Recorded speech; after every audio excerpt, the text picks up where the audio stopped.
kuingia mbinguni ni vigumu, lakini ndugu yangu jua hivi, mbinguni ni kwa wote watakaoamini na kufuata njia zake na kuurithi mji huo. Watu wengi wasema kuingia mbinguni ni vigumu, lakini ndugu yangu jua hivi, mbinguni ni kwa wote watakaoamini na kufuata njia zake na kuurithi mji huo. Washindi tutatembea kwa ujasiri, tukiingia huko jijini mbinguni iliyopambwa na dhahabu. Tutamwona Bwana Yesu akiwa na malaika na akishuka, tukiuimba wimbo mpya milele na milele. Washindi tutatembea kwa ujasiri, tukiingia huko jijini mbinguni iliyopambwa na dhahabu. Tutamwona Bwana Yesu akiwa na malaika na akishuka, tukiuimba wimbo mpya milele na milele. Washindi tutatembea kwa ujasiri, tukiingia huko jijini mbinguni iliyopambwa na dhahabu. Tutamwona Bwana Yesu akiwa na malaika na akishuka, tukiuimba wimbo mpya milele na milele.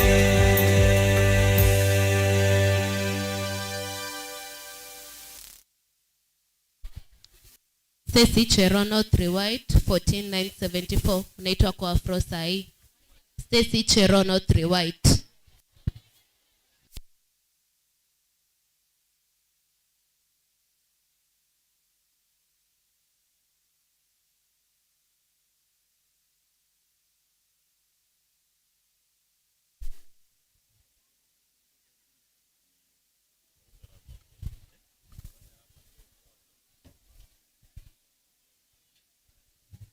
Warembo wanyamaze tafadhali. Warembo wanyamaze. Hey, I'm talking to you, please. I want total silence. There are those girls who are talking, please. Ya mkisikia kelele imesha kabisa, let me know.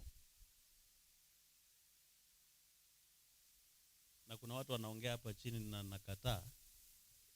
Yeah, those who have your umbrellas, tafadhali. Sikunje kidogo. I want to see you.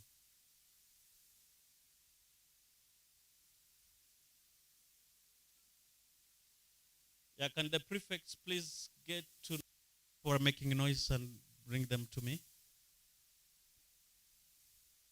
If you're seated just next to somebody who is talking, please bring her here. Bring her here.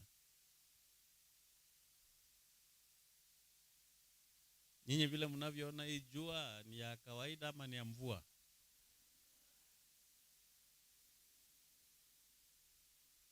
Ya? Ni ya Jamaica. Kwa hivyo sio mvua yetu. Jamaa na wangoja mteremke haraka mkae before I say something. Anyway, wanapoendelea kuteremka na mnajua this term tuko na mikutano mikubwa. Ni ukweli? Ni ukweli? Sasa vile mnaangalia kuna mchanga imemwagwa hapo. Kuna kuni zimewekwa hapa kama store. Sitatuaibisha. Yeah? Yes? Nasema nini? Nini ikiisha? Oh, imewaibisha tayari. And you have never said anything. Ama mmezoea. Kwa hivyo tuendelee hivyo.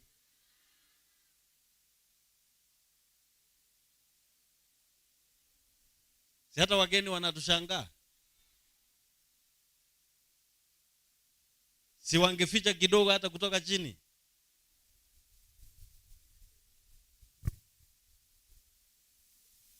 Yeah, finally we are going to have our Thanksgiving Sabbath on the 8th. Immediately you come from half term. Yes? That's when we shall be having our Thanksgiving Sabbath. Then our grand rally.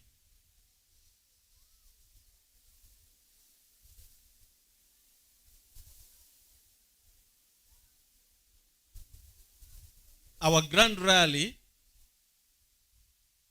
will be the only one in the larger Gusii and the Maasai land, and even in the Nyanza region. Listen, it will stand alone. Hatutakuwa tumewekwa na shule zingine. Sisi yetu baada hizo zingine zote kumalizika. Ndio naona wameweka Kisii School, wameweka Nyambaria, wameweka Omobera, alafu nikaona wameweka na Sironga hapo. Hadi zote zinakuwa sabato moja. Sikiza, hadi tarehe 22nd ya mwezi wa 3. So what I did, niliacha hizo zingine 3 zikabaki hivyo. Mimi nikang'oa yangu. Nikaipeleka tarehe 29. Sasa hiyo ndio itakuwa grand rally ya mwisho, na shule zote dunia mzima zitakuja. Alafu tukimaliza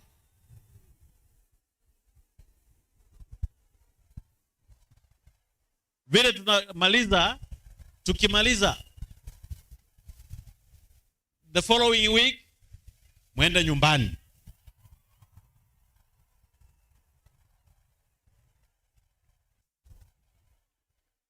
Na kwa sababu mmenibo, because I could have said more. Kwa sababu mmenibo na ningeongea mengi. Now do this. Go for break. Go. Nimesema mwende.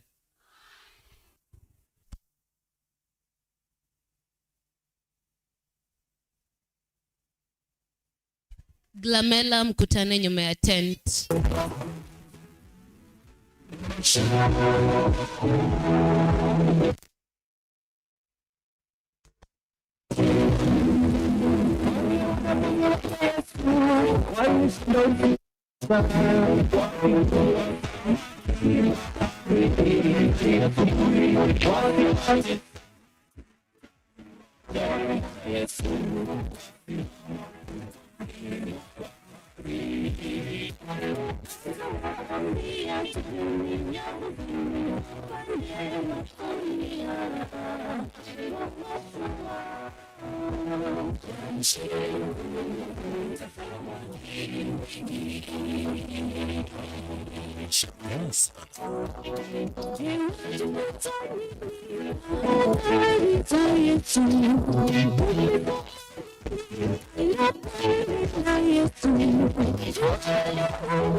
Tumefunzwa maandiko Biblia, tuwaleta tuwarudishe kondoo zizini mwa Bwana. Naye anaahidi atatuonyesha njia ya kufuata. Kwa hivyo sikiza, njoni tufanye kazi hiyo yake Bwana. Tulio manabii tumeonyeshwa, tumefunzwa maandiko Biblia, tuwalete tuwarudishe kondoo zizini mwa Bwana. Naye anaahidi atatuonyesha njia ya kufuata. Kwa hivyo sikiza, njoni tufanye kazi hiyo yake Bwana. Angalia, nimeweka maneno yako kinywani mwako, na nimekuapisha, nimekupa nguvu usimame mbele ya mataifa na mafalme yote duniani. nimekuweka ukapomoe, ukayaangushe mengine, ukayaangamize, ukayaondoe na yale yamebaki mazuri ukayajenge. Angalia, nimeweka maneno yangu kinywani mwako, na nimekuapisha, nimekupa nguvu usimame mbele ya mataifa na mafalme yote duniani. Nimekuweka ukapomoe, ukayaangushe mengine, ukayaangamize, ukayaondoe na yale yamebaki mazuri ukayajenge. Angalia, nimeweka maneno yangu kinywani mwako, na nimekuapisha, nimekupa nguvu usimame mbele ya mataifa na mafalme yote duniani. Nimekuweka ukapomoe, ukayaangushe mengine, ukayaangamize, ukayaondoe na yale yamebaki mazuri ukayajenge. Angalia, nimeweka maneno yangu kinywani mwako, na nimekuapisha, nimekupa nguvu usimame mbele ya mataifa na mafalme yote duniani. Nimekuweka ukapomoe, ukayaangushe mengine, ukayaangamize, ukayaondoe na yale yamebaki mazuri ukayajenge. Angalia, nimeweka maneno yangu kinywani mwako, na nimekuapisha, nimekupa nguvu usimame mbele ya mataifa na mafalme yote duniani. Nimekuweka ukapomoe, ukayaangushe mengine, ukayaangamize, ukayaondoe na yale yamebaki mazuri ukayajenge.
Munda huyo tata, munda huyo dime mwami tumembuli mwana mushonto. Munda huyo tata mulimo kuita, dime mwami tumembuli mwana mushonto. Munda huyo tata mulimo kuita, dime mwami tumembuli mwana mushonto. Munda huyo tata kuita, dime mwami tumembuli mwana mushonto. Munda huyo tata mulimo kuita, mwami tumembuli mwana. Munda huyo tata mulimo kuita, dime mwami tumembuli mwana mushonto. Ibuzu babo batu yonka bujulu, muli tata wesu avangeli bawe, tuya musengelela kambo tokutulwa muli Jesu, tuyo imba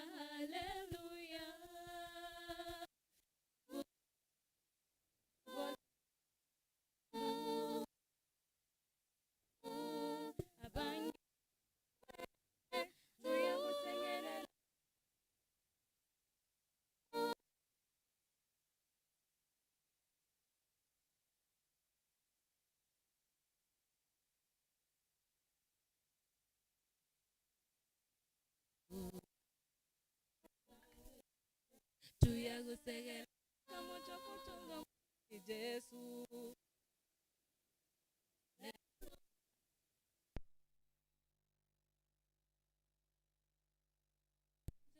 shalanya hatawe alabandasi shishiraya ifira kumsalaba yarumba niko birenje Yesu no mami shalanya hatawe alabandasi shishiraya ifira kumsalaba yarumba niko birenje yarira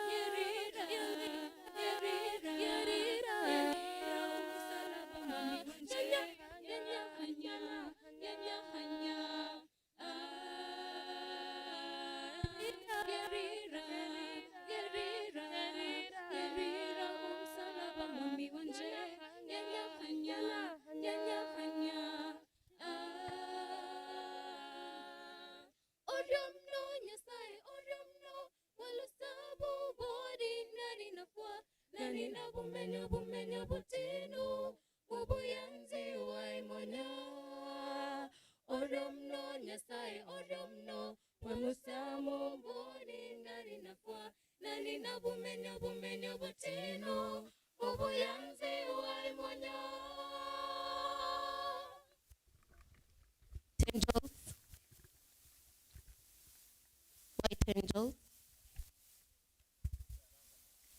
White angels mwarakisha.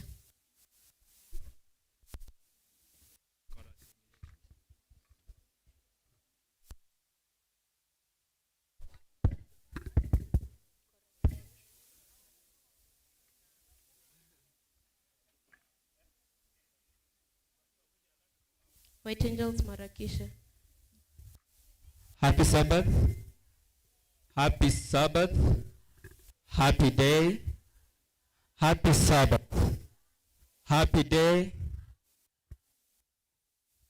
If you're happy and you know, clap your hands. Uniform gani? Oh. If you're happy and you know, clap your hands. If you're happy and you know, clap your hands. If you're happy and you know and you really want to show that you're happy and you know your hands. Banadia muimbi. Okay, follow. If you're happy and you know, clap your hands. Kuna soprano hapa kweli? If you're happy and you know, clap your hands. If you're happy and you know, clap your hands. If you're happy and you know and you really want to show that you're happy and you know, say amen. Okay, white angels.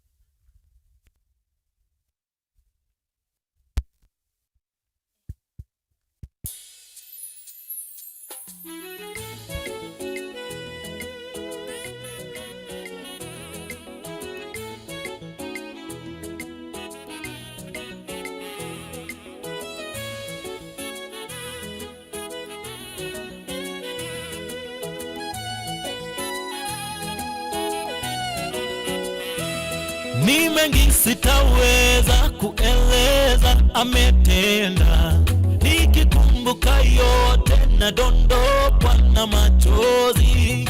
Uwepo wake kwa maisha yangu ni baraka kubwa. Mungu wangu sitara yangu na tegemeo langu. Naomba usinipe umasikini wala utajiri, bali unipe chakula cha kunitosha kila siku. Nisije nikawa na vingi vya kunizidi nikakukana. Bwana univike unyenyekevu na utu wema. Naomba usinipe umasikini wala utajiri, bali unipe chakula cha kunitosha kila siku. Nisije nikawa na vingi vya kunizidi nikakukana. Bwana univike unyenyekevu na utu wema. Alikonitoa Bwana tuimbe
and the extension of His grace. Throughout my life, I don't know how I made it. I've seen the hand of God. I've seen my tomorrow, bigger than the mountains. Have faith in God. His power, His mercy, and the extension of His grace. Throughout my life, I don't know how I made it. I've seen the hand of God and I've seen my tomorrow, bigger than the mountains. I've faith in God.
Humble yourself.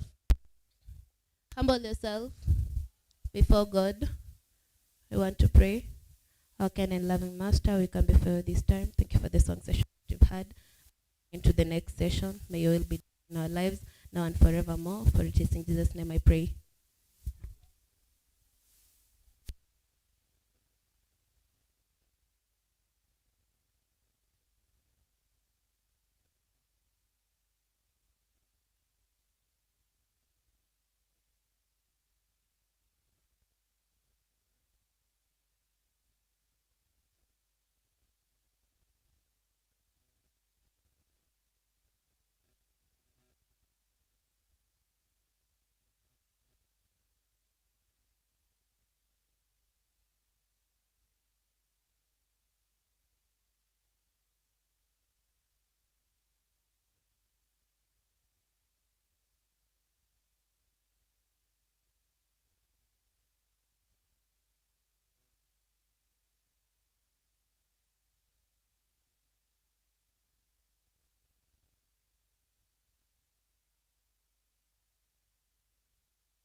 Let's all.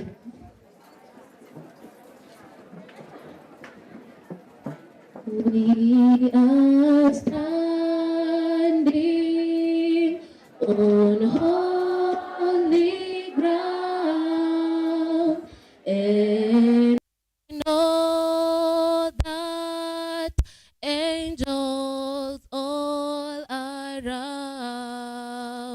Let us praise Jesus Christ. We are standing in His presence. We are standing in His presence on holy ground.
Heavenly Father, we thank you for an opportunity to serve you on this Sabbath day.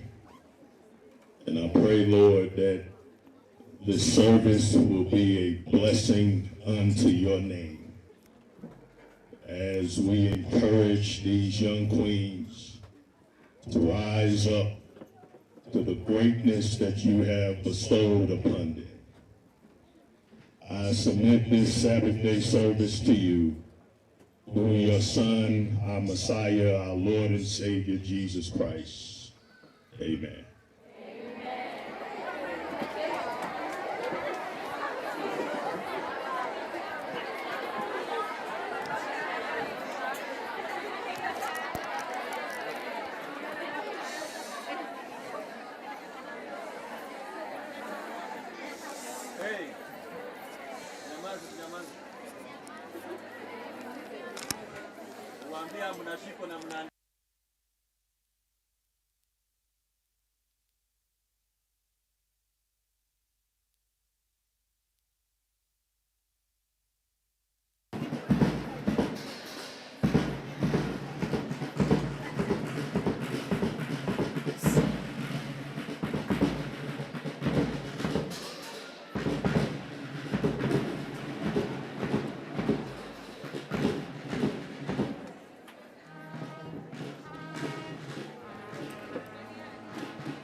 Happy Sabbath. Happy day. I now want to welcome our Pastor of Excellence to go on with the introduction part.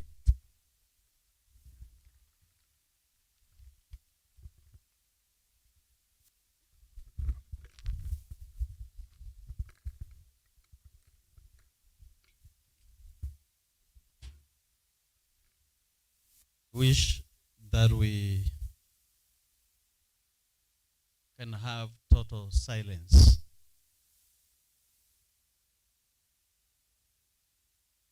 And we are not taking this for granted. We demand it, and you must do it. Ndisho, together with your team, please let me have those girls who are talking and those who are sleeping. Because I know we will serve them justice. We call it retributive. It's fairness done to somebody by being punished for wrongdoing. So Ndisho, I expect that before we are done, I could get some people whom I'm going to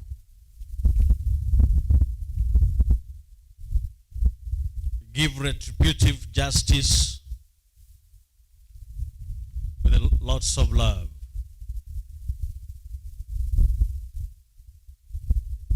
When I'm looking at you, I'm filled with admiration, and praise and glory and honor to God for you this day. That God has given us this opportunity to worship Him, to take our time and listen to Him. It's a privilege. It's not a right. I want to tell you that there are so many things happening under the sun. But again, seeing ourselves seated here before God, we are a privileged people, a royal priesthood. And as such, we should behave like that. Allow me to recognize the presence of an instructor who are worshiping with us here today, and who are also helping in keeping law and order, that things can move swiftly. Our teachers who are together with us, who are worshiping with us, wherever you are, please, can you stand up?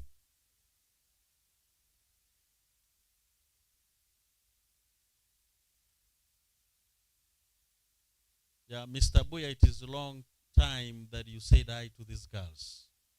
On behalf of the teachers, please, can you say hi?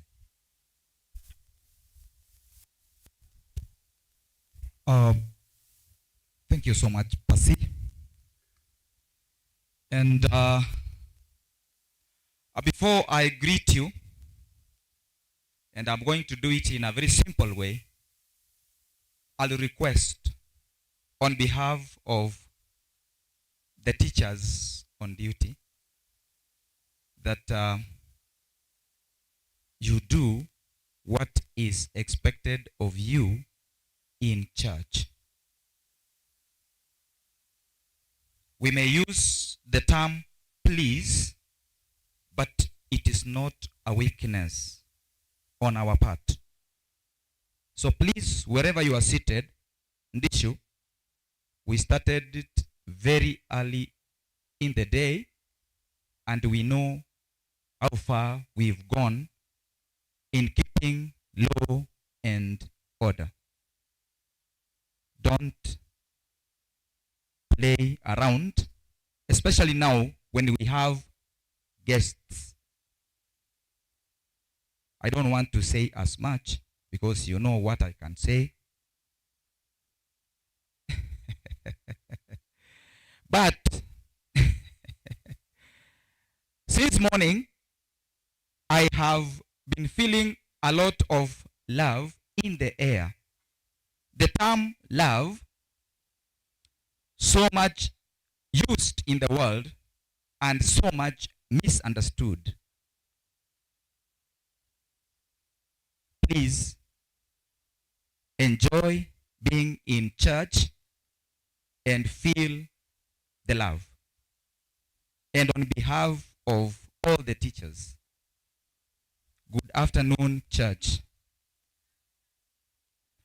Good afternoon, church. Form 2s, keep quiet first. I want to start with the Form 4. Form 4s, good afternoon. Form 3s, where are you? Good afternoon. Now Form 2s, our last born. Good afternoon. Thank you so much. Thank you so much, Pastor. Asante sana.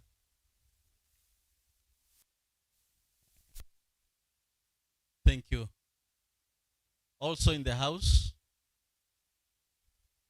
we have our young people, young men. I like it when I see a group of young men, young boys who are growing, that after their high school, still they can find time and link up and continue with what they were doing when they were in high school.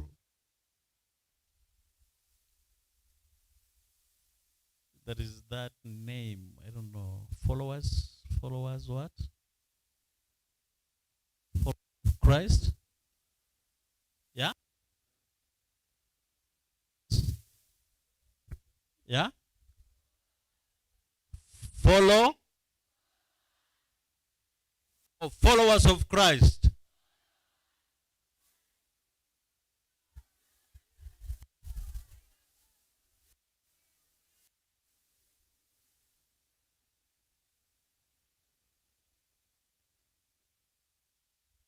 Yes. Also allow me to recognize followers of Christ who also found time and linked up together and they made a quorum. They are here today to minister to us for songs and other activities. That they are here, I want also to ask the stand-up kiongozi atusalimie. Kulikuwa na huyu jamaa peana mic akaenda akalala.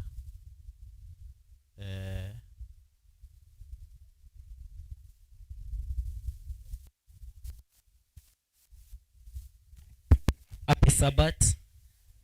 Happy day.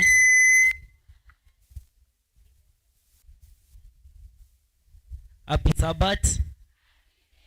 Happy day. Okay. Thank you. Now, okay, if I may ask, wasichana wameanza kutukejeli, wameanza kucheka, na tujui ni kwa nini. How I wish we could also join you so that we know, before we also start laughing, tujue mnachekea nini. Yes, can you shut up now? Also allow me to recognize the presence of our elders ambao wako katikati yetu. And I'm seeing Elder Onsare, kwa niaba ya wazee wa kanisa. When is the last time you said hi? Yule jamaa wa Mike alienda kalala tena. Praise God, church. Amen. Wish you well. Thank you. Madam Pasi, tusalimie tafadhali. The Lord is good, and all the time, this far, the Lord has brought us. In times like this, we need a Savior. Teenage is delicate, handle with care. Teenage is delicate, all of us. Handle with care. Nataka mchiangalie kila mtu. Mumejiona? Today you are very beautiful. Thank you. Can you say that we are beautifully and wonderfully made? We are beautifully and wonderfully made. Can we claim the blessings of the Sabbath, all of us? Be blessed. We love you so much. Madam Pasi, you know you are biased. Why? You told us they are beautiful. And us? Oh. But you know, when God was creating his creatures, he made everything to be beautiful. Sindio? Including very good.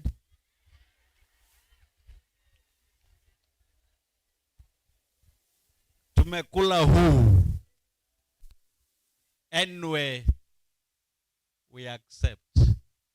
We are beautifully and wonderfully, including me.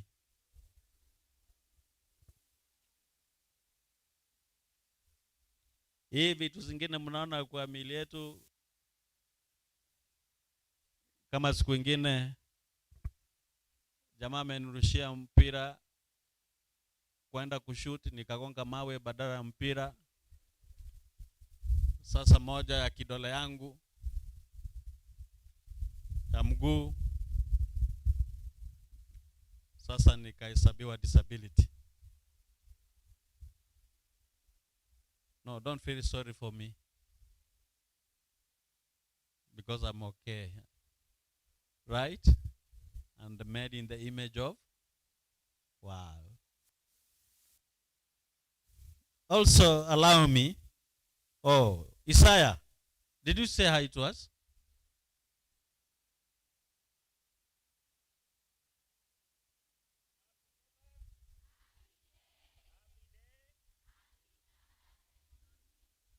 Thank you. Sante sana.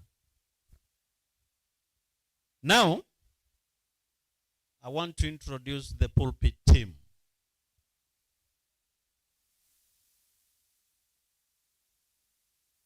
Again today, what I did not mention to you,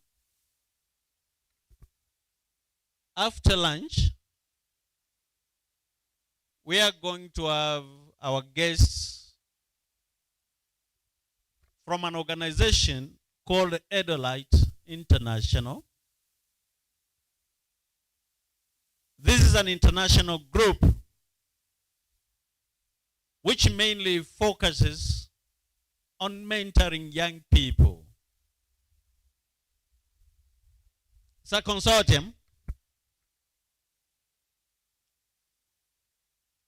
which, having been mentored themselves, now they're giving back to the society.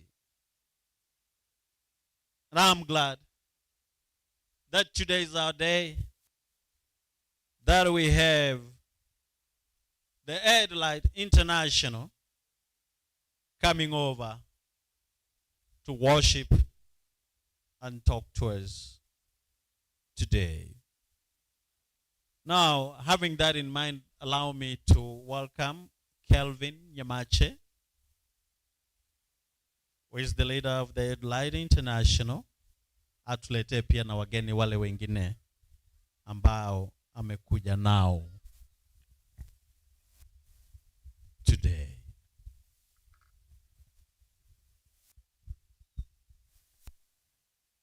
Good afternoon. Good afternoon. Thank you. It is a privilege and honor to join you in this August Sabbath. Thank you, Pastor, for extending the invitation. My name is Kelvin Nyamache. I came along with my team. I'd love them to just stand up so that I recognize them.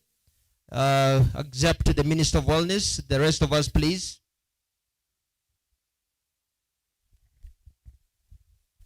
You can come forward.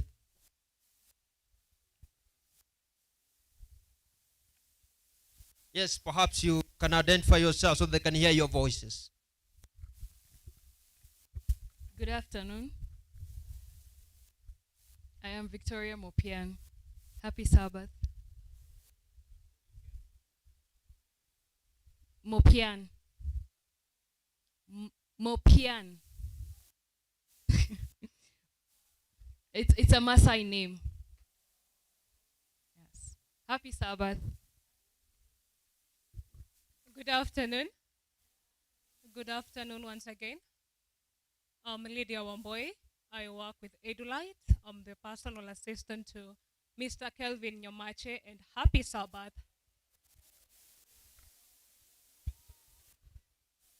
God is good all the time. My name is Sheila Kerubu. I'm part of the team. Thank you. Thank you. Our media team, you can as well unaweza punga mikono hewani. Media team mwenye tulikuja na wao. Unaweza, all right. Kimbia. Okay. When I say get the point, nikisema get the point, unasema take a step forward. Aya, twende. Get the point. Take a step forward. This is Get the Point Media. We work together with Edulite International. Thank you. Permit me also inform you that we are honored to have one of the greatest speakers in the world. He is a man of great repute. He is a legend. He is a trailblazer. He is the Minister of Wellness, Nathaniel Jordan.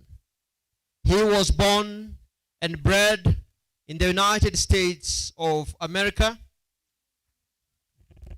And then when he was 18 years old, after graduating from high school, he went and joined the United States Marines, where he served in the military, and thereafter he joined the United States Police Department.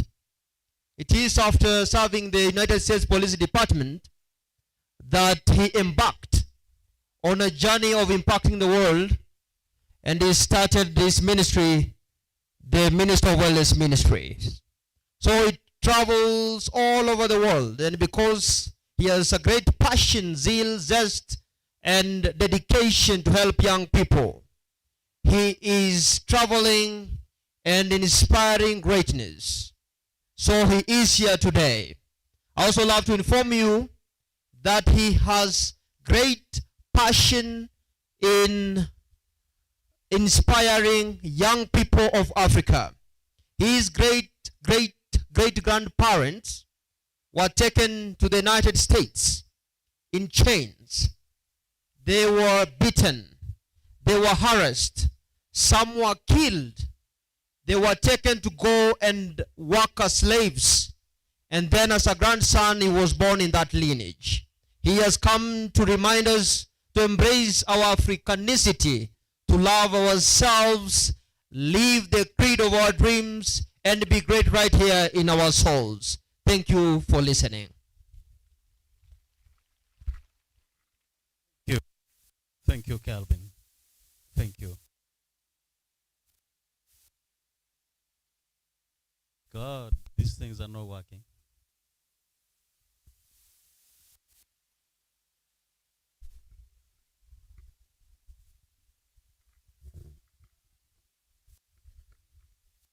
Hello?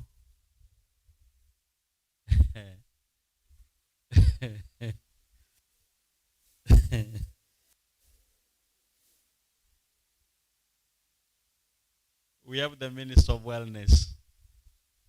And I know there are some people who need to be well, to be talked to. Those who are laughing, those who are joking. Get it? My friend, in no time, I'm going to see some people sleeping here. Na mimi ndio nakutandikia mimi mwenyewe. Waendelea. And you don't know how I will get to you. I don't know. I'm happy that Nathaniel Jordan, immediately after high school, he joined the United States Marines. And he comes to us from the background of the disciplined forces, which I always tell you, that you are growing and you don't understand some of these things. One day, you will get to know. And not for you to achieve all these, you must be disciplined. Allow me to ask Atash to say hi. On my behalf, for I to greet the congregation. Happy day. Happy Sabbath. Be blessed. Oh, that's Askatash. Then there is my young man here by the name Brian Orango. Brio. Yes, sir. Thank you. Allow me greet you through the following way. I would like to read and also to memorize some verses that are going to welcome us to this sermon of today. The first verse we are going to read, it is Revelation chapter 2, verse 7, which says, "He who has ears, let him hear what the Holy Spirit says to the church." Habakkuk chapter 2, verse 7, it is reminding us as we Christians, as we people, when the Lord is in his holy temple, be quiet. Happy Sabbath, church. Happy day. Happy Sabbath. Alumnus Gabriel Boys Class 2024. Thank you. I will take you through the scripture reading. Asante Brian. Ali quote from which book? Which book? You said Habakkuk? Yeah? Huh? Habakkuk. Then we have Gloria Buyaki. Gloria.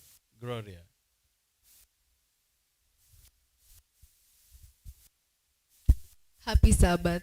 Happy day. Happy day. Aya, msaidie kuimba. Tumekombolewa kwa damu ya Yesu, tusalimiane. Tumekombolewa na damu ya Yesu, tusalimiane. Tusalimiane. Tusalimiane. Amen. Msikize. Thank you. Then we have another. Okay, this was Gloria. Now I have Glorious. Glorious Nyamorambo.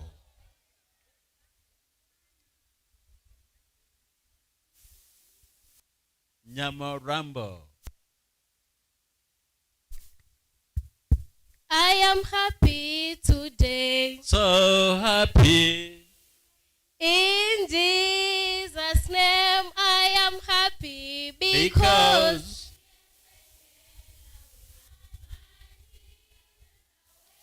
I am happy, so happy today. Happy Sabbath. Happy day. Happy day. Happy Sabbath. And my sign language interpreter. Happy Sabbath.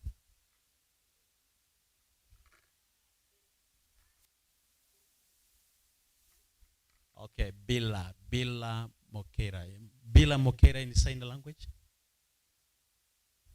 Yeah, this is Bila Mokera. Yeah, there is no interpretation for Mokera.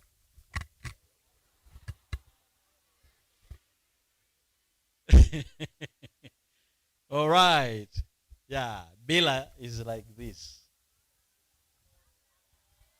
Yeah?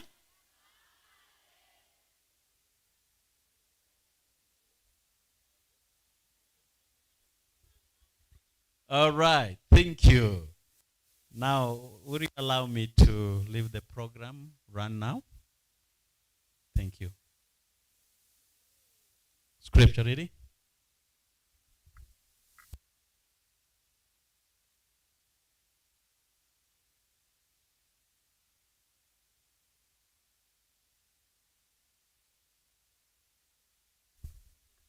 My Bible my Bible. Oh, wonderful that God gave without measure. We are traveling together, my Bible and I. We want to use these are treasure. Now we use the treasure, my Bible, my Bible. Oh, what a wonderful treasure that God gave without measure. We are traveling together, my Bible and I. The Holy Spirit hath authored, we read from the book of Philippians, chapter 4, verse 13. Philippians chapter 4, verse 13. My Bible and your Bible records, I can do all things in him who strengthens me. I'm pardoning. I can do all things in him who Thank you. The word will be expounded by the speaker of the day. May God bless you.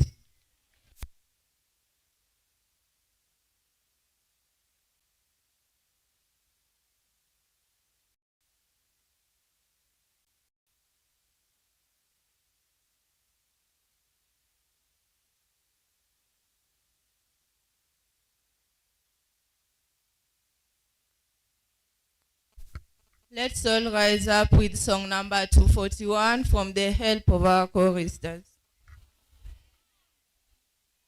With the help of our choristers. Song number 241.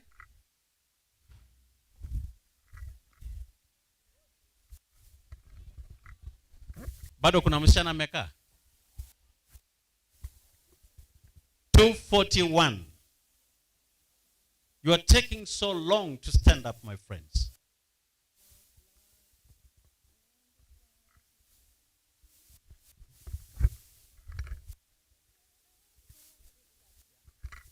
Will your anchor hold in the storms of life when the clouds unfold the wings of strife, when the strong tides lift and the cables strain? Will your anchor drift or firm remain? We have an anchor that keeps us all steadfast and sure while the billows roll, fastened to the rock which cannot move, grounded firm and deep in the Savior's love.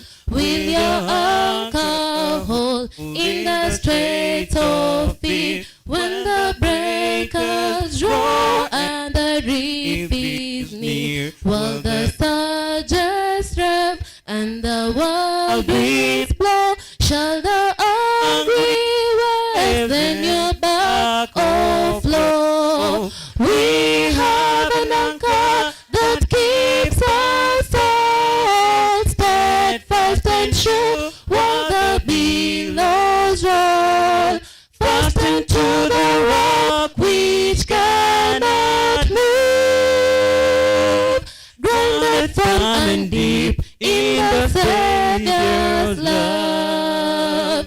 Will your anchor hold in the floods of death when the waters call? Chill your latest breath on the rising tide. You can never fail while your anchor holds within the veil. We have an anchor that keeps us all steadfast and sure while the billows roll, fastened to the rock which cannot move, grounded firm and deep in the Savior's love. Will your eyes behold through the morning light the city of gold and the harbor bright? Will your anchor safe by the heavenly shore when the last storm pass forevermore? We have an anchor that keeps us all steadfast and sure while the billows roll, fast into the rock which cannot move, grass and firm and deep in the Savior's love.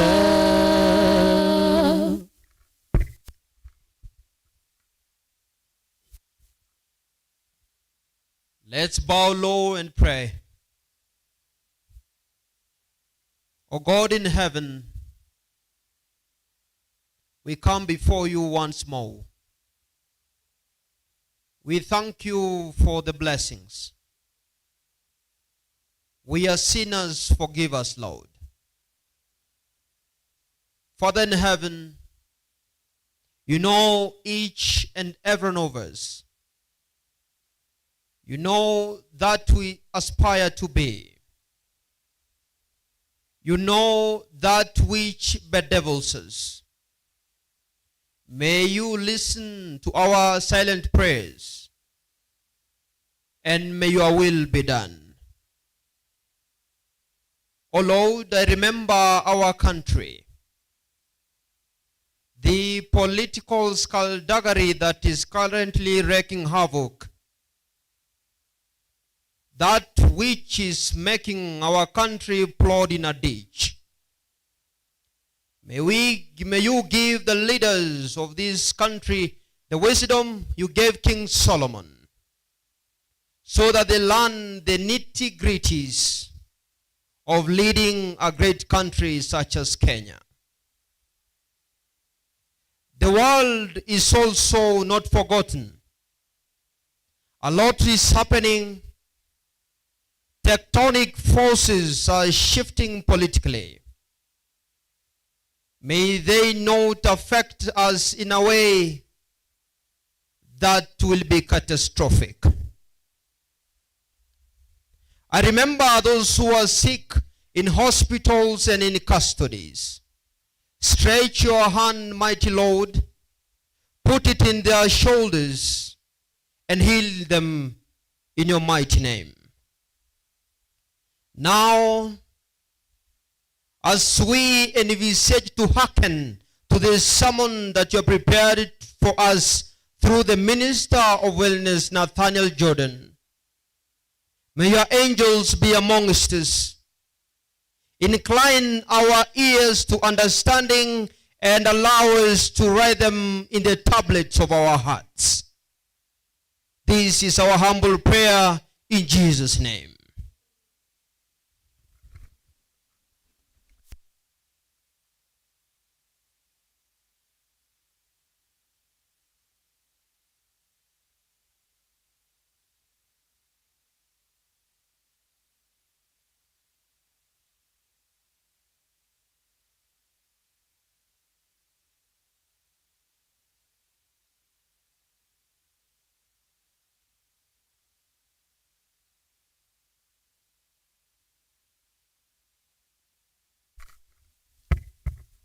Happy Sabbath. Happy day. Tunaenda kusoma kutoka kitabu cha Wakorintho ya pili 9, 9, 6 and 7. It says, lakini nasema neno hili, apandaye haba atavuna haba, apandaye kwa ukarimu atavuna kwa ukarimu. Kila mtu na atende kama alivyokusudia moyoni mwake, si kwa huzuni wala si kwa lazima, maana Mungu humpenda yeye atoaye kwa moyo wa ukunjufu. Narudia, Lakini nasema neno hili, apandaye haba atavuna haba, apandaye kwa ukarimu atavuna kwa ukarimu. Kila mtu na atende kama alivyokusudia moyoni mwake, si kwa huzuni wala si kwa lazima.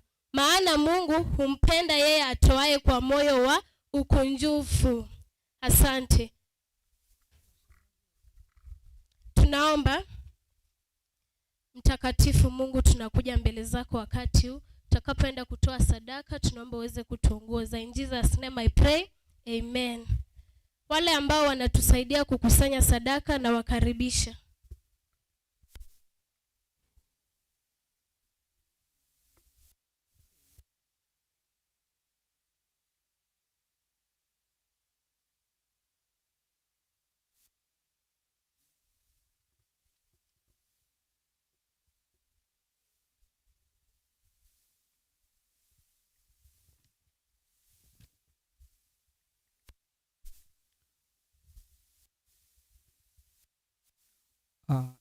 Song number 226. 226. For me.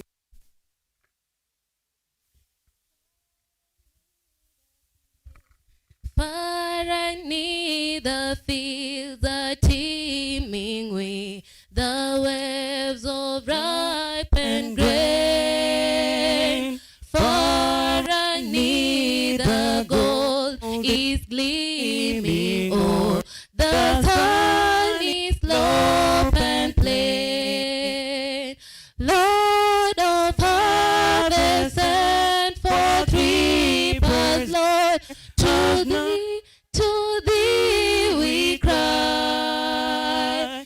Send them now the sheaves to gather ere the harvest time pass by. White angels, send them forth with morn's first beaming, send them in the noontide glare, when the sun's last rays are gleaming bright, them gather everywhere. Lord of harvest, send forth reapers, hear us, Lord, to thee we cry. Send them now the sheaves to gather ere the harvest time pass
I surrender.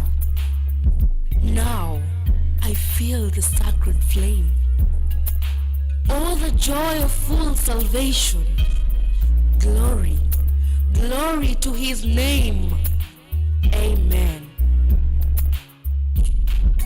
I surrender. I surrender. All to thee, my blessed Savior. I surrender. All to thee, my blessed Savior. I surrender. I surrender.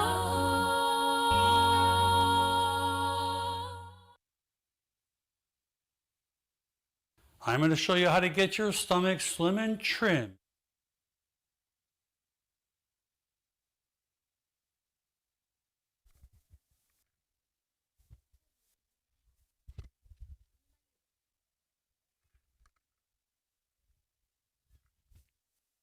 Tunamalizia number 226. The last stanza na chorus tukingoja ushers. Though whom Christ the Lord is sending, the now the sheaves of gold, heavenward and the evening thou shalt come with joy untold. Lord of harvest, send forth reapers here, as Lord to thee we cry. Send them now the sheaves to gather where the harvest time pass by. Mwenye mavuno twasi upeleke wavuni, wayakusanye mazao hata kazi yaishe.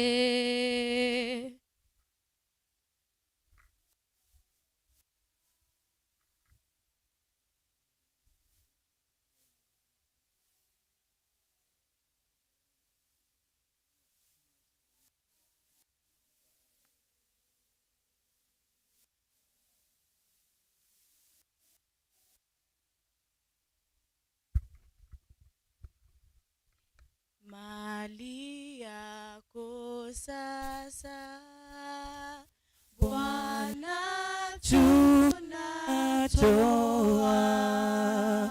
hatuna yaliyo yetu, yote ni vipaji.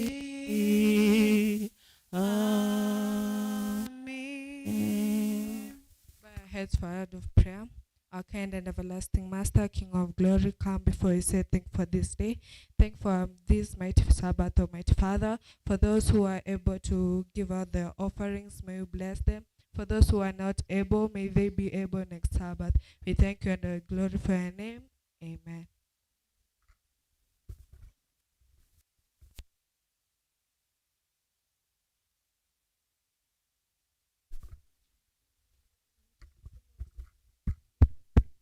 Happy Sabbath again.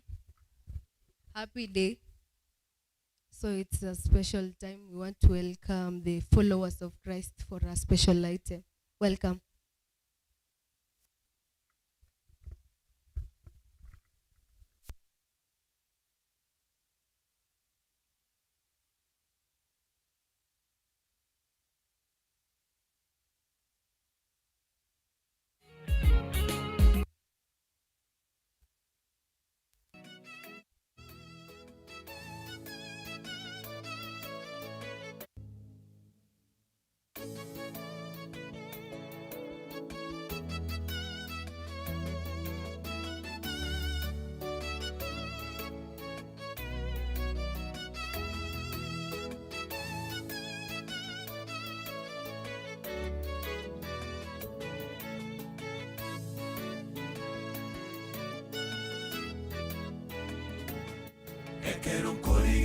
ya ense bono ya ikire ase chingaki chomoere naende cheme chando amaisu usukera ase chisege chabuchire chinse chonsi abantu bagoitana monere tochire asore tokonye ekero nkorigere ya ense bono ya ikire ase chingaki chomoere naende cheme chando amaisu usukera ase chisege chabuchire chinse chonsi abantu bagoitana monere tochire asore tokonye nyasaye nae ogosemere gwitontogotoge amatukonsi naende nae chinguru chaito ase chinjera cheme chando yenseye togenderere kogotoge na kogosaba amatuko onsi naye obotamero waito naende naye omotoria oito nyasaye naye ogosembere gwitontogotoge amatukonsi naende naye chinguru chaito ase chinjera cheme chando yenseye togenderere kogotoge na kogosaba amatuko onsi naye obotamero waito naende naye omotoria oito.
Ase chinjera cheme chando yenseye togenderere kogotoge na kogosaba amatuko onsi naye obotamero waito naende naye omotoria oito nyasaye naye ogosembere gwitontogotoge amatuko onsi naende naye chinguru chaito ase chinjera cheme chando yenseye togenderere kogotoge na kogosaba amatuko onsi naye obotamero waito naende naye omotoria oito nyasaye naye ogosembere gwitontogotoge amatuko onsi naende naye chinguru chaito ase chinjera cheme chando yenseye togenderere kogotoge na kogosaba amatuko onsi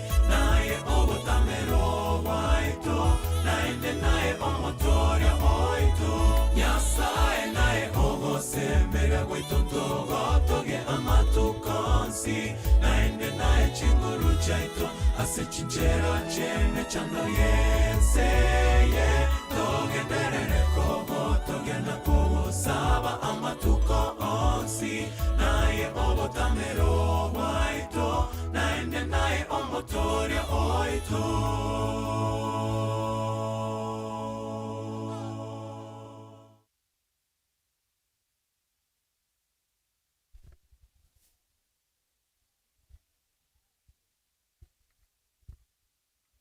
Wapigie makofi mazuri. Asante sana. The divine time is upon us. please listen with your hearts. Make good of your ears and eyes. Naomba basi munisaidie kumkaribisha mzungumzaji wa siku ya leo. Jameni, tumpigie makofi na vigelegele akija kuzungumza nasi. Welcome the Minister of Wellness, Nathaniel Jordan.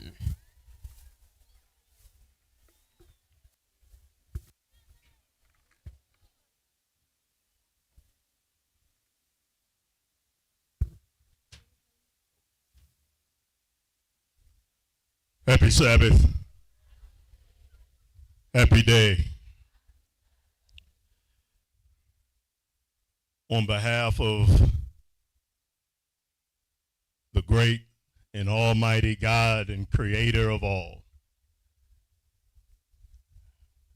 and our Lord and Savior Jesus Christ, I greet every last one of you, young queens, with the love and peace of Jesus Christ.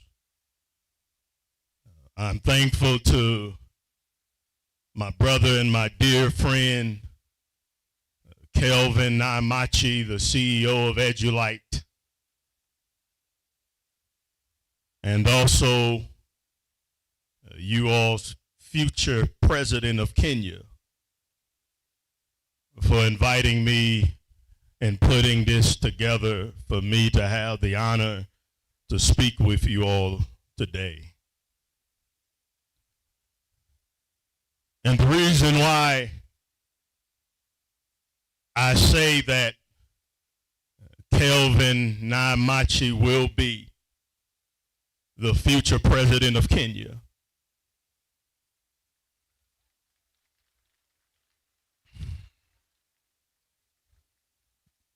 but I want you to pay attention to why I say this.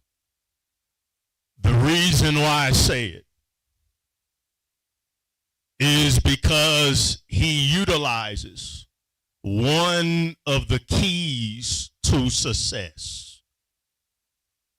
And one of the keys to success is what everybody else does, don't do it. So Kelvin doesn't do what everybody else does. So when all of the young men in his secondary school, when they were playing games, he was reading. When they were joking around, he was reading. When they were wasting time, he was reading. And so because he made a determination to be different, that I'm going to do the opposite. And that's why here he is, leading an international organization. And so if you want to be different, young queens, if you want to rise up and be a powerful African queen to help Kenya to rise from the ditch of despair, then whatever the other girls are doing, you don't do it. And that's why I'm here also.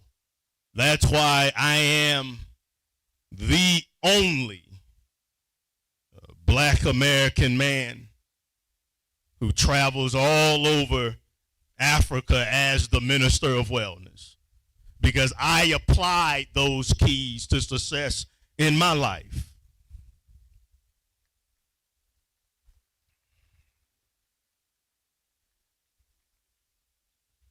It doesn't change, young women. No matter where you're at in the world, the keys to being successful never change. So I was born and raised in St. Louis, Missouri, USA. That's a small state in the middle of America. You have New York on the East Coast. You have California on the West Coast. I'm from the middle, Missouri.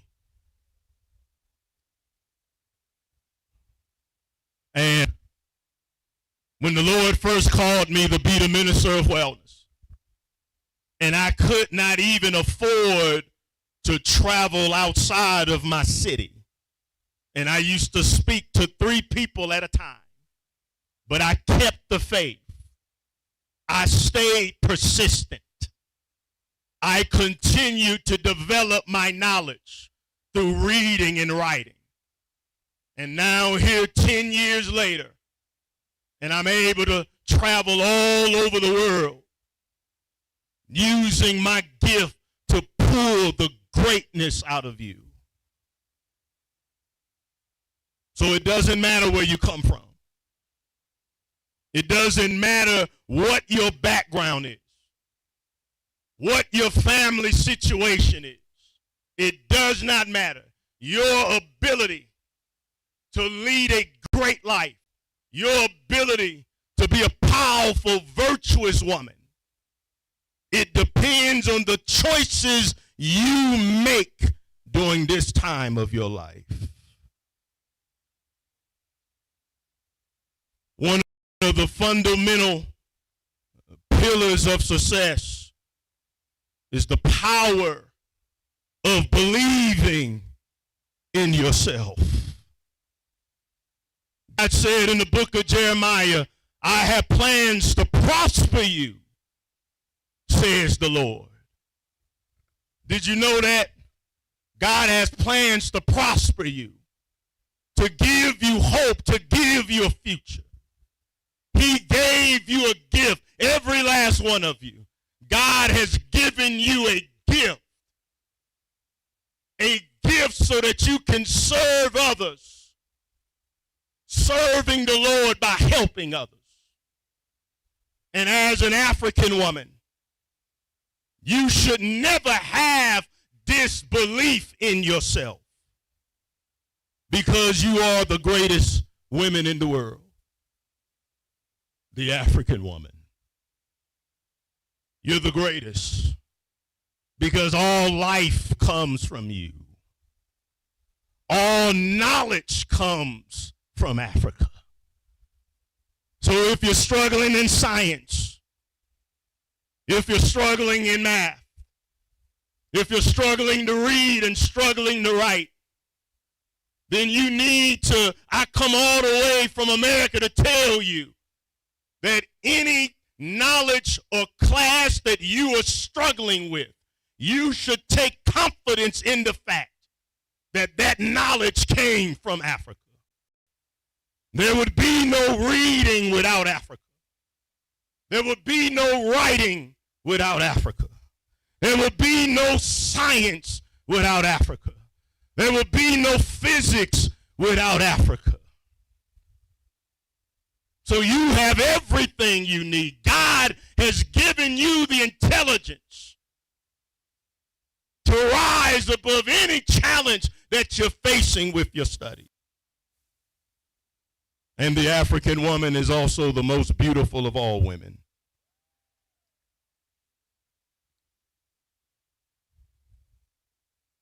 They lie on TV.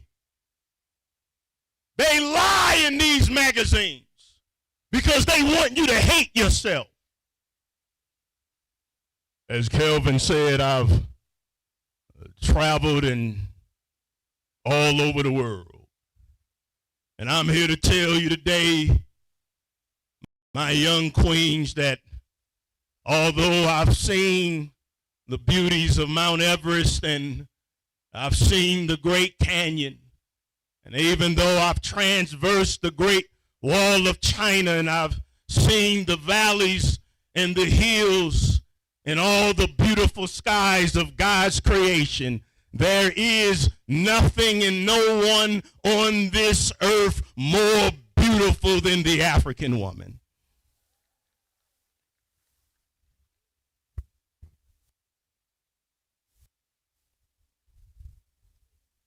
So believe in yourself.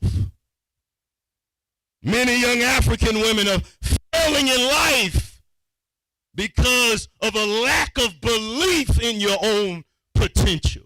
You are a daughter of God. God loves you. He has a purpose for you, a mission for you, a vision for you. So you should walk with your chest up and your head up high, that you're the greatest and most beautiful and intelligent of all of the women in the world. You should never have your head down. You should never not believe in yourself.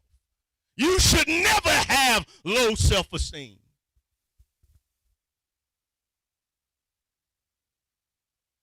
You have to believe in yourself. They told this massive lie.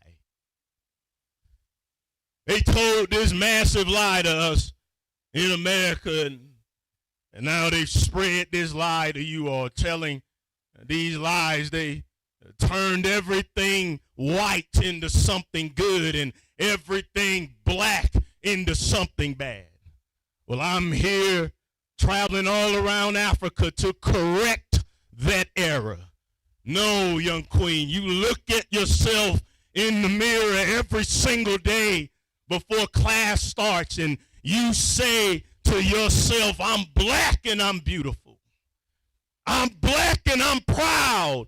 I'm proud to be black. I'm proud to be an African woman. I am the queen of the world.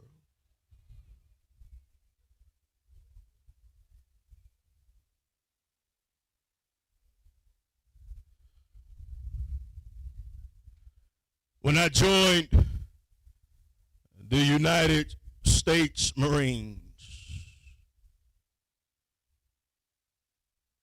when my father, the late great pastor Eddie Jordan Jr., and he was a hard man, and my father told me when I was 17 years old, long time ago, and he told me, he said, son, either you go to school, you get a job, or you have to get out of my house. And so I joined the United States Marines because I wanted to challenge myself. I wanted to see what type of man I am. I wanted to prove my manhood. Because one thing that I knew even those years ago is that greatness in life cannot be achieved without overcoming an obstacle. That life is a climb up a mountaintop. And when you're climbing a mountaintop, you may stumble, you may fall, you may slip, but failure is not falling down. Failure is not slipping. Failure is not stumbling. No, you only fail when you don't get back up and keep climbing. So the mark of a champion, if you want to be a champion in life, you get back up and you keep climbing that mountain in the name of Jesus. 4 weeks into boot camp, and the drill instructors didn't like me because they said he's hard-headed. That's true, I am. I am, or I wouldn't be here. They said he don't listen. I don't. They said he's rebellious. I am. They said he likes to do what he want to do. I do. That's true.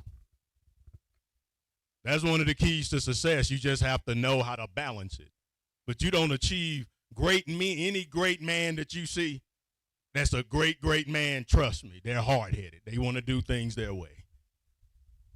And so they would kick me and abuse me and yell at me and cuss me out and say, we're going to make them quit.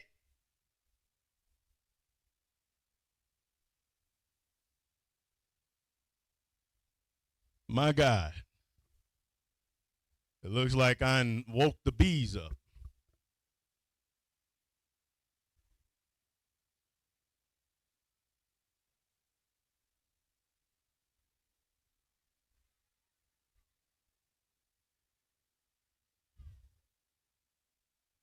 That's another principle in life, is to expect the unexpected. You have to expect the unexpected on your way to success. Now, in all of my years of preaching, of traveling the world and speaking, of doing this ministry, I have never in my life almost been overtaken by a swarm of bees.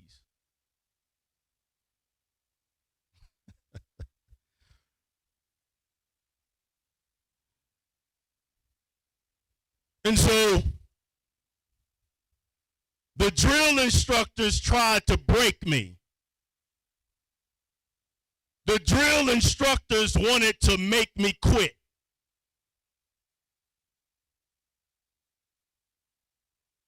But in my moment of despair, when I wanted to give up,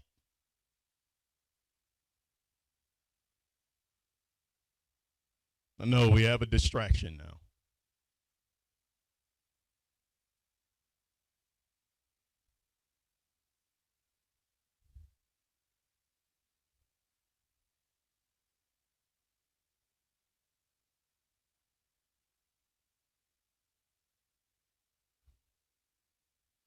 Can I continue? Can I continue? The bees are going. The bees are going. Yeah, zinaenda.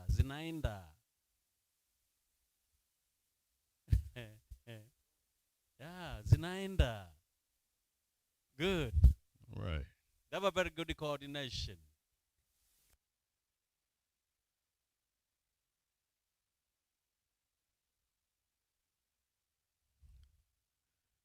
When I was at a low moment in boot camp and I wanted to quit, I did not believe that I had it within me to finish. But then I thought about, what would my father think if I quit? What would my mother think if I quit? If I quit when the times are rough, what will that make me as a man? And so I made a decision right there when I wanted to quit Marine Corps boot camp.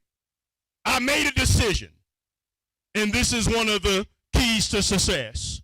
I realized pain is only temporary. See, pain is only temporary. It may last for a minute, an hour, or a day. What you're going through, you don't feel like studying. You're tired of getting up in the morning. You're worn down when you go home on break. Whatever pain you're going through, young queens, it is only temporary. So if I push through the pain, I realize that there is a reward on the other side of my pain. But I said to myself, if I quit, if I give up, if I throw in the towel, I'll be a quitter forever. And so I kept going. I persevered. And then November the 12th, 2004. And there I was at my graduation.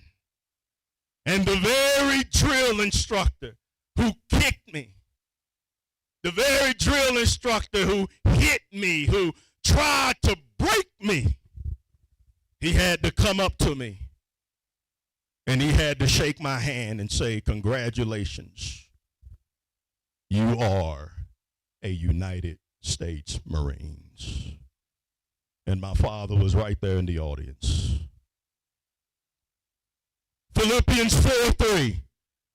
I can do all things through Christ who strengthens me. You can do all things. I'm struggling, minister. Call on Jesus. I'm tired of school, minister. Call on Jesus. I feel like dropping out. Call on Jesus. You can do all things through Christ who strengthens you. Because you have to have it as bad as you want to breathe. You have to want to have it as bad as you want to breathe. How dare you want to be successful, but you don't want to suffer? You can't be successful without suffering. It's impossible. And that's why one day, a very rich man, millions and millions of US dollars, and the young man came up to him and he said, "Sir, I want you to teach me how to be rich."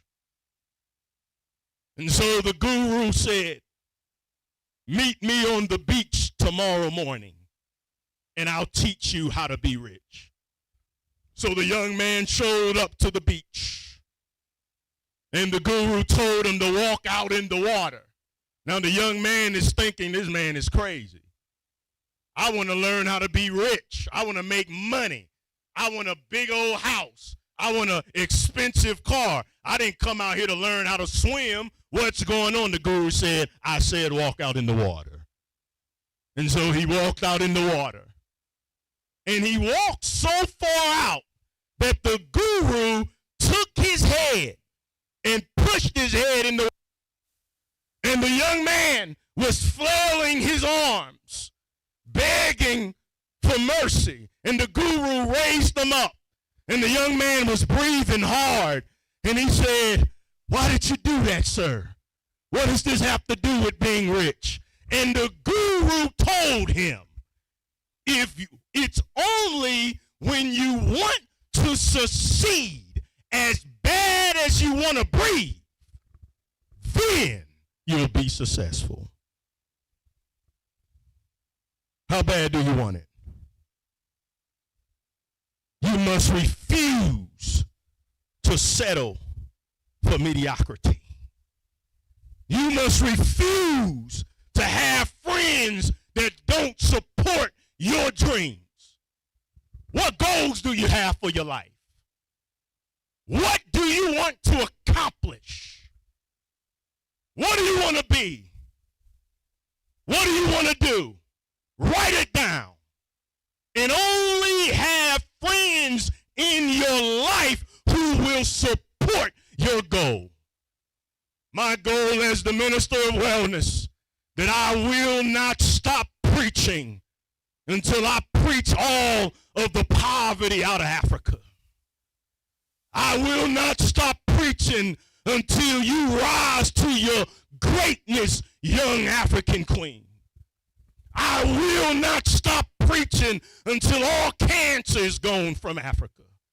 I will use my voice to preach health into Africa, prosperity into Africa, until Africa rises again. I will use my voice of thunder to speak life into you. Until the shackles that have you bound are set free, I'm going to keep on preaching. Until the demonic spirits that have infested this land are rebuked in the name of Jesus, I will continue. Until we have family stability once again all throughout Africa, I will continue. And I will preach to you, young queens, no matter what, no matter how tired I am, I'm going to preach to you. No matter how silly you may act, I'm going to preach to you.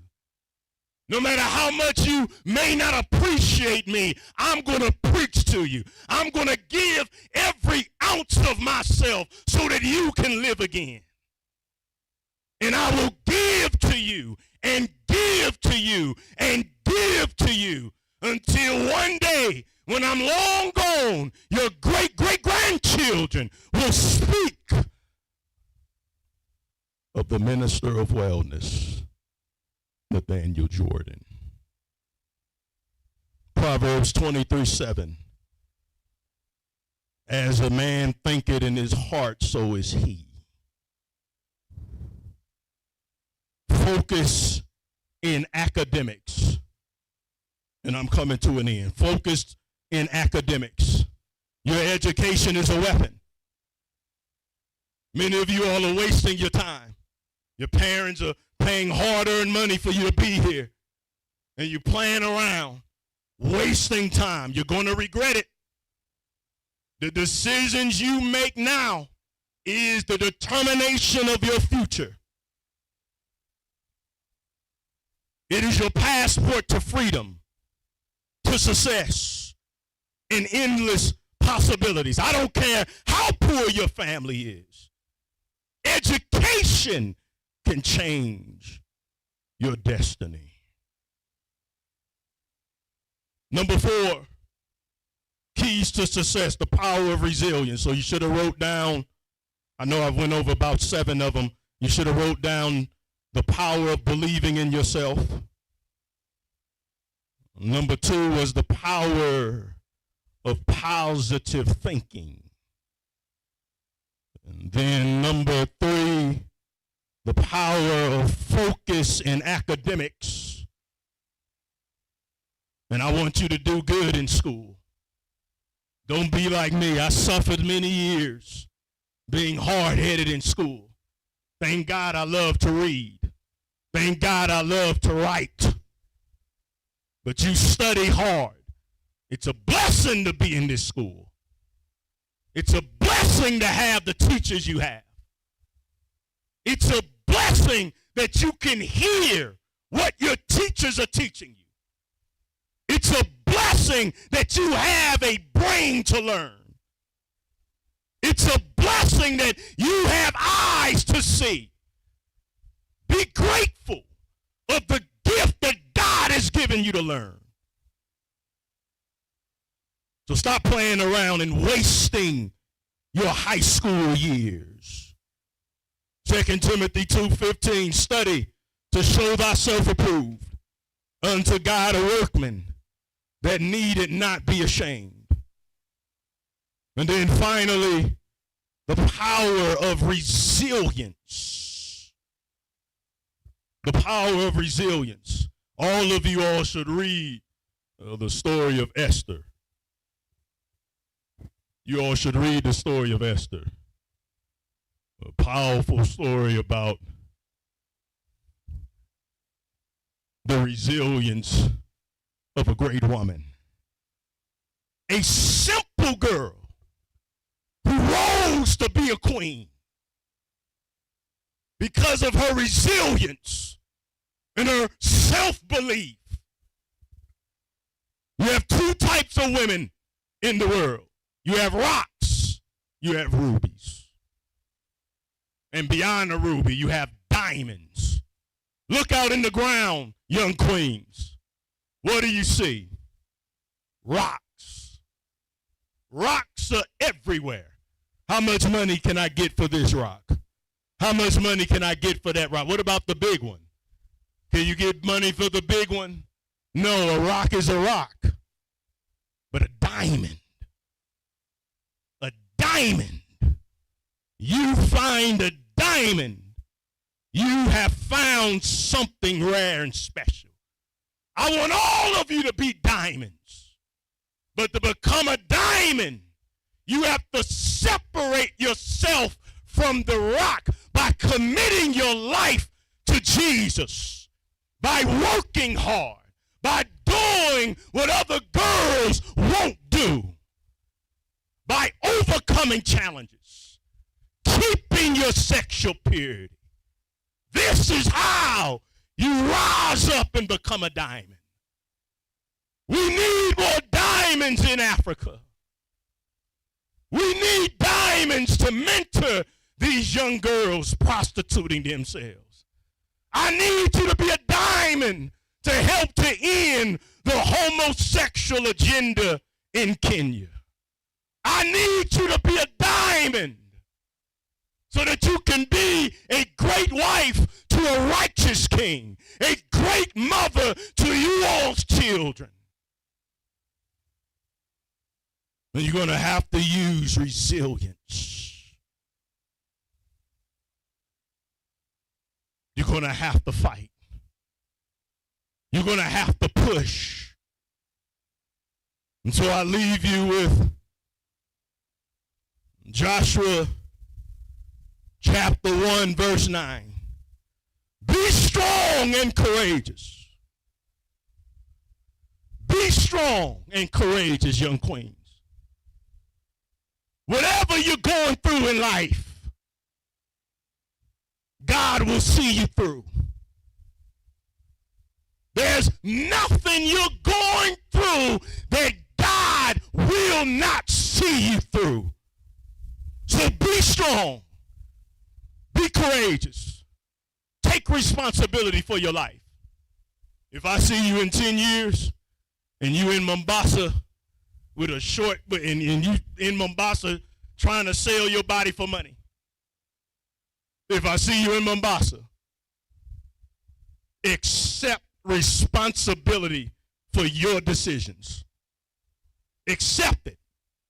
If you leave this sermon, and I came all the way over from the USA just to talk to you today, and you don't listen to what we're telling you, take responsibility. So be courageous. Do not be afraid. Do not be discouraged. For the Lord, your God, young queens, will be with you wherever you go. He'll give you wings like an eagle. You'll run and not be weary. You will walk and not faint. When you commit your life to righteousness, he'll give you wings like an eagle, and you can soar high above the eye of the storm. So keep fighting, keep pressing, keep pushing. Never give up, never quit, because your labor will not be in vain. And we are waiting for you. The world is waiting for you. For the African queen to take her rightful place. The world is waiting for you. So rise from your foolishness. Rise from laziness. Rise from a lack of discipline. Young queens, rise to your full potential. Rise up from bad decisions. Rise up from feeling like you're a victim. Rise, African queen, rise. Rise, Africa, rise. Rise, Africa, rise. In the name of Jesus, rise, Africa, rise.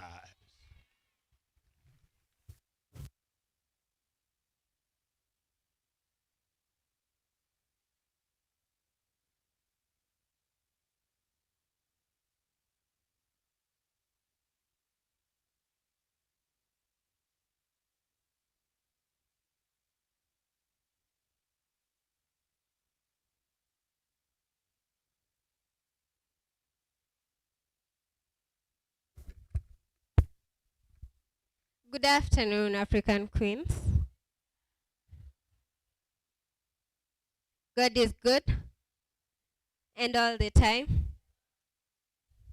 So I would like us to stand with hymnal number 84, and we'll get help from the choristers. Sorry.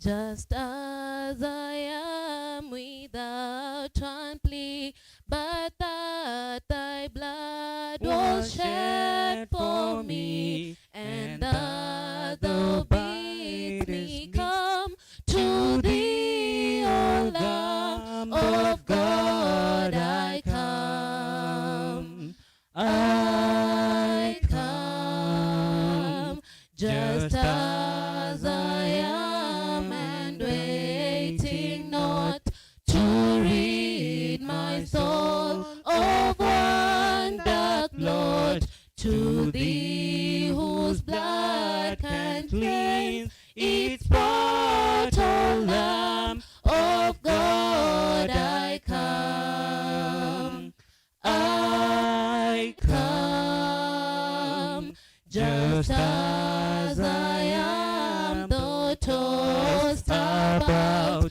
with many conflicts, many a doubt, fighting within and fears without, O Lamb of God. I come, I come, just as I am, poor, wretched, blind, such reaches healing of the mind. Yea, all I need in thee I find, O Lamb of God. I come, I come.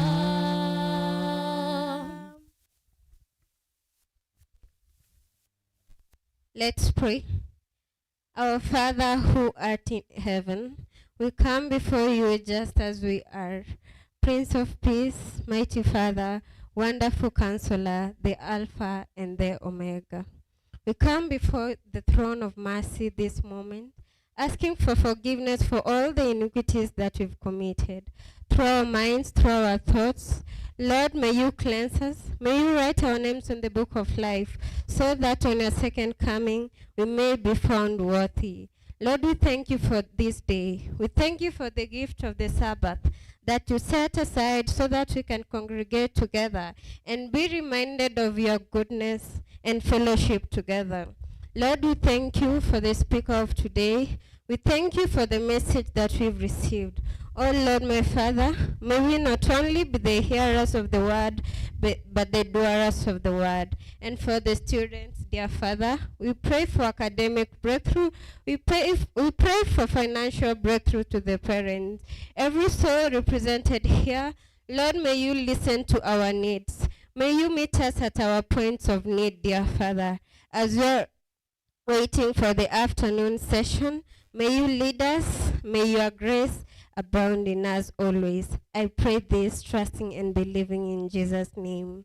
Amen.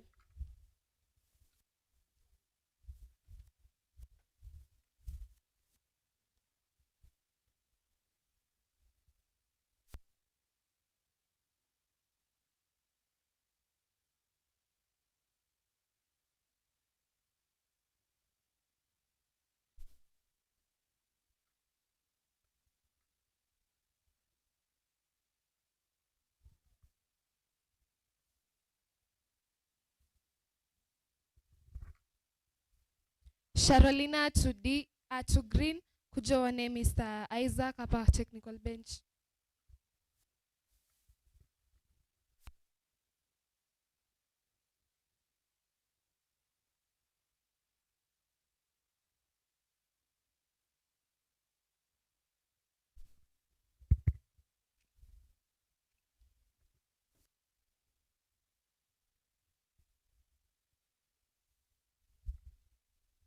We want to thank our God in a very, very special way. That we have had a very powerful message. A message of hope, resilience, that we can do it if we rise from where we are. That we've had the spiritual food. Now we are going for the physical food. And this, I pray that you do it very quickly. And I want to pray to God that the rains be held so that we can have an interactive session after lunch.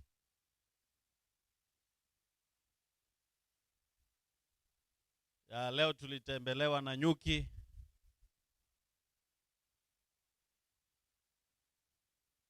Zikakuja, zikamwimbia Mwenyezi Mungu, zikaondoka.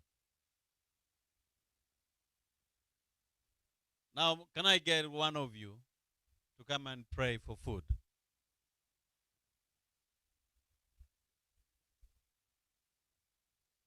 Yes, thank you. Huyu jamaa ambaye alikuwa anatafsiri hapa.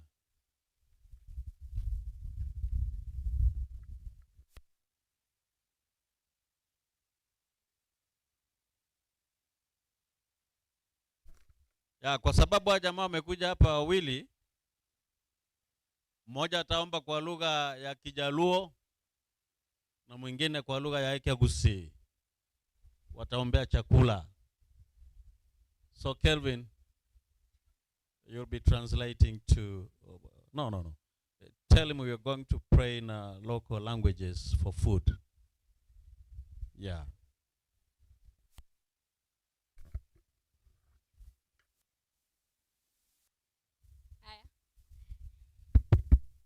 Let's pray. Wana Kenya sacha mane polo wabire mbele ni sani Jehova. Wagoni erokamano kom pony mosepuonja Jehova kwa dhicha mochiombo mar lunch ibed kodwa e nying Yesu Kristo walemo kwa kwayo. Let's pray. Tata Nyasaye twachira sore tokobeka magura sore tosa kedo konyorenda kira yo kemobere otokonya na sabe na kwigene mwa Kristo.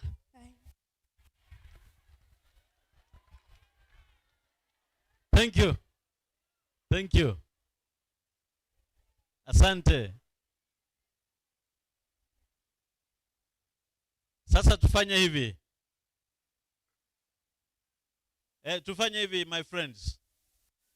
Kama mtatangulia haraka, watoto watoke. Tafadhali mtoke haraka ndio tutoke hapa.